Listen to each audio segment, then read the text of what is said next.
I finally picked up my first ever brand new GPU from AMD. Now I've had GPUs in the past like the RX 580, RX 570s, but they're not brand new. I bought them used. This is my first new GPU. I couldn't pass it up because the price was too good, and honestly I'm really happy I got it because this thing is quite impressive. Let's take a look.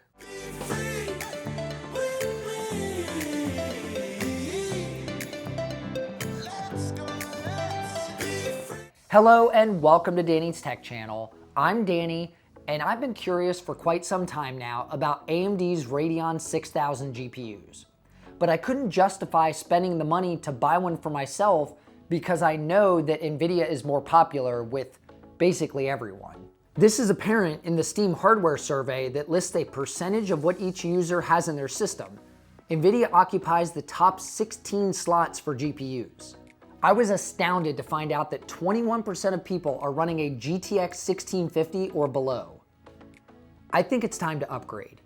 Let me introduce you to the MSI Radeon RX 6600 Mech. This GPU comes with 1,792 CUDA cores. It's got 8 gigabytes of GDDR6 memory at 14 gigabits per second. It has a game clock of 2044 megahertz and a boost clock of 2491. There's 3 DisplayPort 1.4 connections and 1 HDMI 2.1. The card also requires a 450 watt or greater power supply. This is a nice change because a lot of graphics cards now require a ton of power. I mean, look at it. The average power supply now is like a 750 watt or above. So having to have a 450 watt is a good welcome change for me. The whole purpose of this video is to be able to do benchmarks and comparison against some other graphics cards that I have.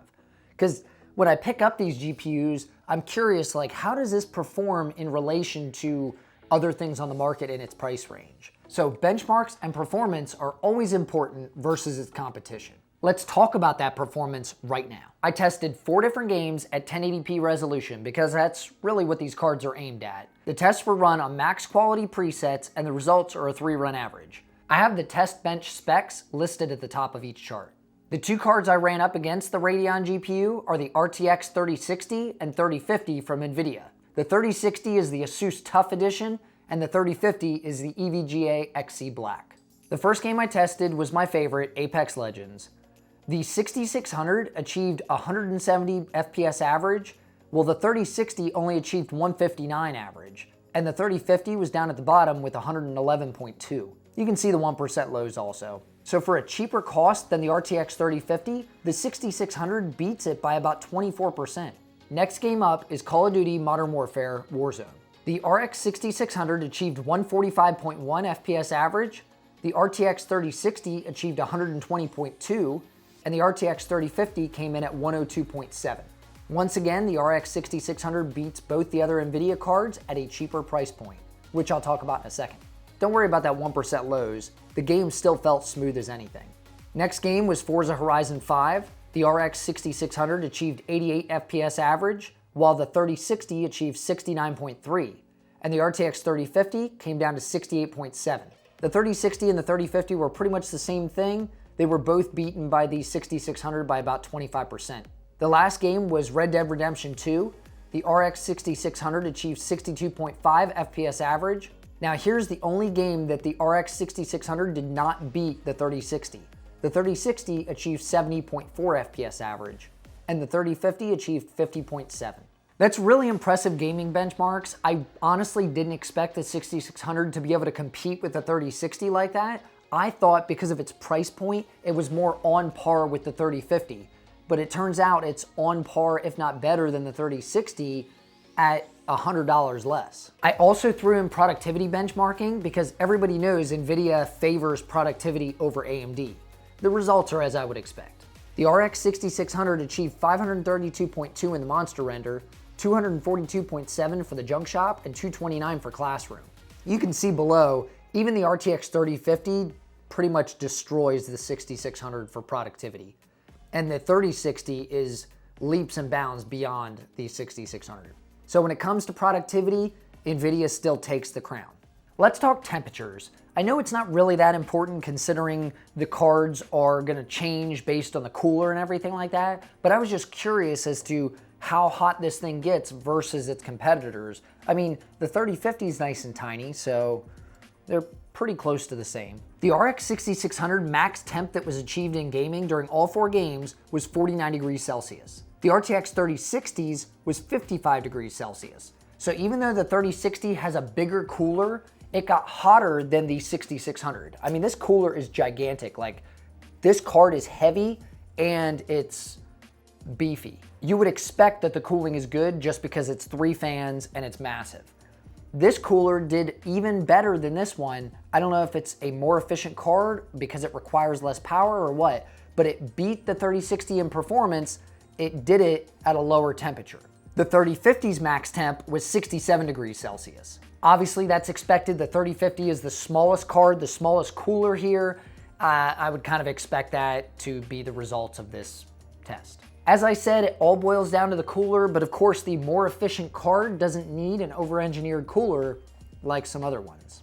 I want to touch on the price real quick of these cards. I'm actually going to talk about all 3 of these cards because I'm relating this card to the other 2 in performance, so I might as well relate them in price as well. AMD has this thing priced extremely competitive, and it's staying at that price. The MSRP of this card was $330 USD. The current price of the card is $249 USD. That's what I paid for this card. I paid $269, but I got a $20 rebate card from MSI, and my rebate already went through, so it does work. You can also get an XFX version of this card for $249 as well over on Amazon. I'll leave a link below if you want to pick it up. The 3050's MSRP is supposed to be this price, $249. I have not been able to find this card. I got this card on release day. I have not been able to find this one since it released for 250 bucks. Most 3050s are anywhere between $300 and $350. The cheapest 3050 I could find right now was $299 over on Newegg.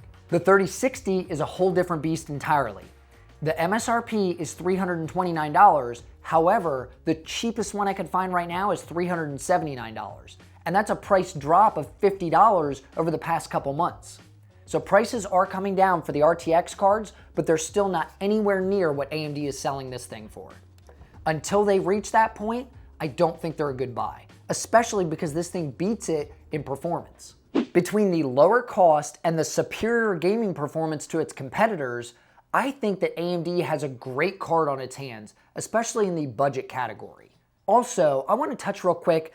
You won't see a replacement for any of these cards in the next coming months, at least not till after the end of the year. You can expect the 3060 replacement or 3050, one of those types of things, to come out in spring of next year, maybe. So you've got at least another 9 months or so for these cards to be viable and not get a replacement. Even though NVIDIA is going to be coming out with new cards, AMD is going to come out with new cards at the end of the year, they're all on the high end. They're not even in the wheelhouse of what I'm looking to spend with these. So if you think that you're just gonna wait until the next generation comes out, don't wait for this style stuff. This is the mainstream GPUs.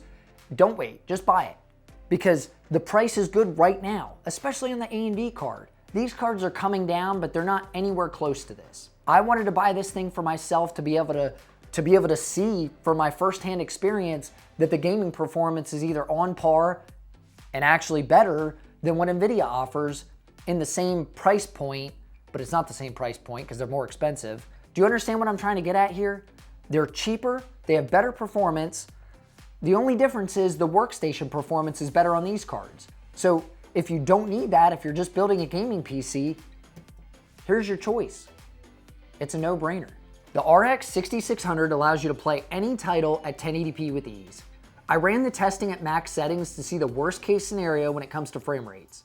I don't recommend running games at the max quality settings, especially FPS titles such as Apex or Call of Duty. Changing your settings to medium or high will net you better FPS with the same enjoyable experience. If you want a GPU for between $200 and $400, this is the card you should go with. This is the only card you should go with. Now, if you want to check out more PC related videos, why don't you watch some of these next, because I'm sure they'll help you out. And as I always say, I'm Danny with Danny's Tech Channel, and I'll see you in the next one. We come alive in the nighttime.